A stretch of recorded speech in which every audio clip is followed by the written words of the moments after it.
Hey guys, so today's video is going to be a story time about how little 10-year-old me attempted to scam my parents. So I wasn't going to make a story time video about this, but I was telling the story to one of my YouTube friends, Charles Gross, and he said, oh my gosh, that would make such a good story time video. So here I am. Throw this back to grade 4. I was in grade 4. I think I was around 10 years old. In my elementary school, at least, whenever we had a test, we had to bring it home and get it signed by our parents. I don't want to toot my own horn, but like I was a pretty smart kid. I had math tutors, I had French tutors, and so all my grades were pretty good. I always made the honor roll. I always had like A's, because in elementary school they did like A's. Whenever I bring home tests to get signed, I was always excited because like sometimes I'd get treats or like, I don't know, I just get to do something, and I was always really happy to bring my test home because I always had great marks. And my parents were always really cool about my grades because they knew I put a lot of effort in.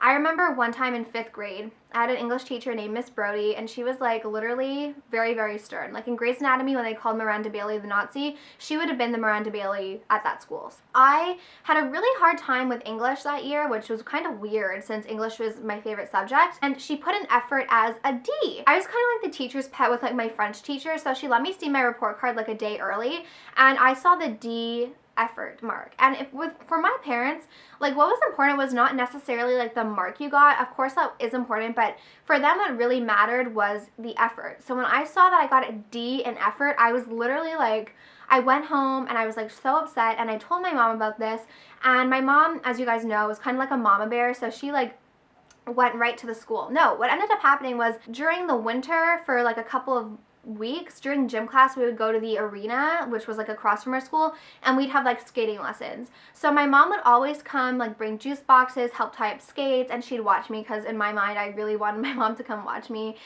skate. So my teacher was there, and she went up to her and she was just like basically wanted to know why I got a D in effort. At that point I was also getting tutored in English, so this woman gives me a D in effort. Meanwhile I'm staying after school like for 2 hours twice a week for help in English, and this bitch gives me a D in effort. Not cool. So my mom was like, well, did you know that she was getting tutored like twice a week for 2 hours, and like the D effort was like kind of really harsh. So anyways, that's a whole nother story, but the point of the story is like for my parents, effort was really important, as long as I put in effort. I had taken a test in French, and I am not good at French. I am from Quebec. I live in an English part of Montreal, and I just, I went to French school, well, bilingual school for all of my academic career, but I'm not good with languages. Some people just aren't good with languages. I had to do a French test, and I ended up failing. Like I got a D. I remember getting a D, and I was like, oh shit.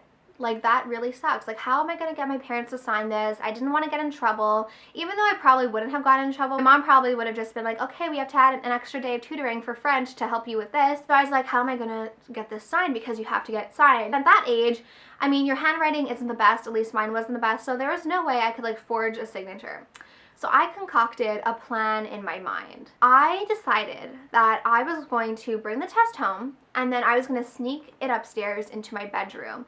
And I had like a side table with a drawer. So I put it in my side table with a pen, and I set an alarm for 4 o'clock in the morning. I was like, I'm going to set an alarm for 4 in the morning, and then I'm going to go into my parents' bedroom and get my dad to sign it. I figured, you know what, I'm just going to nudge him and be like, Daddy, can you sign this? And then like I'd get him to sign my failed test, and all would be fine. I'd get my parents' signature and I would be fine. And like my mom is like a very heavy sleeper, so I figured, okay, mom won't wake up. And I figured, my dad is probably more likely to just like sign it in his sleep than my mom. My mom would probably like be like, what? And like wake up. So I was like, I'm gonna get my dad to sign it. So I carry out the plan of putting it in my bedside table with a pen, set my alarm. Everything is going great until my best friend Nikki's mom, Louise, calls my mom to talk about this test, because I guess Nikki also didn't do too well, so Louise was calling my mom. So I was busted, because then my mom was like, Alicia, what test is Louise talking about? Like, where is your test? Like, where are your marks? Why didn't I sign it? So I got busted, and I ended up having to bring the test to my mom, and she ended up seeing it. And I mean, looking back, it's kind of funny, like what kind of 10-year-old thinks that? I didn't end up carrying out the plan because Louise busted me. I didn't get the chance to carry out that plan, but that was my plan in my head, how I was going to scheme my parents at 10 years old so that I wouldn't have to disappoint them. Because I don't know about you, but the worst thing in the world would be hearing my parents were disappointed in me. So even at a young age, I was like, fuck this, I'm gonna get this signed while my dad is sleeping, and I will not have to deal with the whole, oh, that really disappoints me. Even though, I mean, my mom helped me study for every test, so I don't think she would have been upset. She just would have been like, oh, like, maybe you had an off day, maybe we need to get you tutored more. Let me know if you guys also did anything like that, and if I have any parents watching me, let me know if your kids ever tried to pull a stunt like that on you, because I think it's funny. Like, looking back, it's kind of funny. Thank you all so much for watching. I hope you enjoyed this little story time video. I hope you have a great day or night depending on when you watch this, and I'll talk to you soon. Bye.